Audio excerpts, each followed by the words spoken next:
Видео поездки в Канку мне прислал Александр Биц. Он в этом поселке жил, и они бывшие канкунцы, хотя канкунцы, наверное, не бывают бывшими.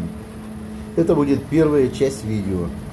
Попробую практически без изменений все это воспроизвести, то есть чтобы мы прониклись именно самой поездкой и созерцанием природы. Рудник Тимптон.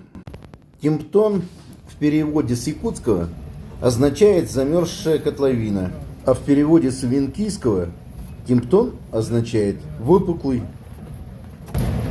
Так, а ведь вы не проехали? Ой, я забыл, где поворот, Саш. Нет, вот сейчас поворот направо. Да, вот что.